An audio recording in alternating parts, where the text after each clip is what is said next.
NCIB times ಮೀಡಿಯಾಗೆ ಸ್ವಾಗತ. ನಾನು ದರ್ಶನ್ ಹುಣಸೂರು. ದಾವಣಗೆರೆಯಲ್ಲಿ ಹನಿ ಟ್ರ್ಯಾಪ್ ಮಾಡಿ ಸುಲಿಗೆಗೆ ಯತ್ನ, 4 ಬಂಧನ. ಉದ್ಯಮಿಯೊಬ್ಬರನ್ನ ಹನಿ ಟ್ರ್ಯಾಪ್ ಮಾಡಿ ಲಕ್ಷಾಂತರ ರೂಪಾಯಿ ವಸೂಲಿಗೆ ಯತ್ನಿಸಿದ ಪ್ರಕರಣದಲ್ಲಿ ಈಗಾಗಲೇ 4 ಆರೋಪಿಗಳನ್ನ ಪೊಲೀಸರು ಬಂಧಿಸಿದ್ದಾರೆ. ದಾವಣಗೆರೆ ನಿವಾಸಿಗಳಾದ ಸುಷ್ಮಿತಾ, ಚನ್ನಬಸಪ್ಪ, ಕೃಷ್ಣ ಮತ್ತು ರಾಹುಲ್ ಬಂಧಿತರು. ಆರೋಪಿ ಸಂಜನಾ ತಲೆಮರೆಸಿಕೊಂಡಿದ್ದಾರೆ. ಸಂಚು ರೂಪಿಸಿದ್ದವರು. ವೃತ್ತಿಯಲ್ಲಿ ಶುಶ್ರೂಷಕಿ ಆಗಿದ್ದಂತಹ ಸುಷ್ಮಿತಾ ರಾಜಕೀಯ ಪಕ್ಷವೊಂದರಲ್ಲಿ ಗುರುತಿಸಿಕೊಂಡಿರುವಂತಹ 66 ವರ್ಷದ ಉದ್ಯಮಿಯೊಬ್ಬರ ಸ್ನೇಹವನ್ನ ಬೆಳೆಸಿದ್ರು. ಕ್ರಮೇಣ ಸಲುಗೆಗೆ ತಿರುಗಿತ್ತು. ಕಷ್ಟ ಅಂತ ಹೇಳಿ ಕೆಲ ದಿನಗಳ ಹಿಂದೆ ಆರ್ಥಿಕ ನೆರವನ್ನ ಕೂಡ ಕೇಳಿದ್ರು. ಈ ಬಗ್ಗೆ ಮಾತನಾಡಬೇಕಿದೆ ಅಂತ ಹೇಳಿ ಉದ್ಯಮಿಯನ್ನ ಅಪಾರ್ಟ್ಮೆಂಟ್ಗೆ ಕರೆಸಿಕೊಂಡು ತನ್ನೊಂದಿಗೆ ಬಂದಿದ್ದ ಸಂಜನಾ ಅವರನ್ನ ಉದ್ಯಮಿ ಇದ್ದಂತಹ ಕೊಠಡಿಯೊಳಗೆ ಕಳಿಸಿದ್ರು. ಯುವತಿಯೊಂದಿಗೆ ಅರೆಬೆತ್ತಲೆ ಸ್ಥಿತಿಯಲ್ಲಿದ್ದಾಗ ಕೊಠಡಿಗೆ ನುಗ್ಗಿ ಮೊಬೈಲ್ನಲ್ಲಿ ವಿಡಿಯೋ ಮಾಡಿಕೊಂಡಿದ್ರು. 25 ಲಕ್ಷವನ್ನ ನೀಡದೇ ಇದ್ರೆ ಸಾಮಾಜಿಕ ಜಾಲತಾಣದಲ್ಲಿ ಈ ವಿಡಿಯೋವನ್ನ ಹರಿಬಿಡೋದಾಗಿ ಬೆದರಿಕೆಯನ್ನ ಒಡ್ಡಿದ್ರು. 12 ಲಕ್ಷ ನೀಡುವುದಾಗಿ ಹೇಳಿ ಬಂದಿದ್ದೆ, ಬಳಿಕ ನನ್ನಿಂದ 1 ಲಕ್ಷ ರೂಪಾಯಿಯನ್ನ ಪಡೆದಿದ್ರು ಅಂತ ಹೇಳಿ ಉದ್ಯಮಿ ಇಲ್ಲಿನ ವಿದ್ಯಾನಗರ ಪೊಲೀಸ್ ಠಾಣೆಗೆ ದೂರನ್ನ ಕೊಟ್ಟಿದ್ರು. ಇತ್ತೀಚೆಗೆ ರಾಜ್ಯದಲ್ಲಿ ಹನಿ ಟ್ರ್ಯಾಪ್ ಪ್ರಕರಣಗಳು ದಿನದಿಂದ ದಿನಕ್ಕೆ ಹೆಚ್ಚಾಗ್ತಾ ಇದ್ದು, ಮುಂದಿನ ದಿನದಲ್ಲಿ ಈ ಒಂದು ಹನಿ ಟ್ರ್ಯಾಪ್ ಪ್ರಕರಣಗಳನ್ನ ತಡೆಗಟ್ಟುವಂತಹ ನಿಟ್ಟಿನಲ್ಲಿ ಪೊಲೀಸ್ ಇಲಾಖೆ ಕಾರ್ಯೋನ್ಮುಖವಾಗಬೇಕಾಗಿದೆ.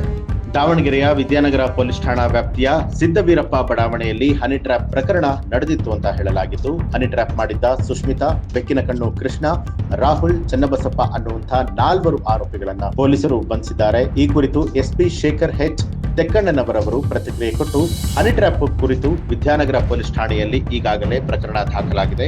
ದಾವಣಗೆರೆಯ ನಿವಾಸಿ 66 ವರ್ಷದ ಉದ್ಯಮಿಯೊಬ್ಬರು ಹನಿ ಟ್ರ್ಯಾಪ್ಗೆ ಒಳಗಾಗಿದ್ದಾರೆ. ಖಾಸಗಿ ಆಸ್ಪತ್ರೆಯಲ್ಲಿ ನರ್ಸ್ ಆಗಿದ್ದಂತ 27 ವರ್ಷದ ಯುವತಿ ಉದ್ಯಮಿ ಬಳಿಯಲ್ಲಿ ಹೋಗಿ ಕಷ್ಟ ಇದೆ ಅಂತ ಹೇಳಿ ಪರಿಚಯವನ್ನ ಮಾಡಿಕೊಳ್ತಾಳೆ.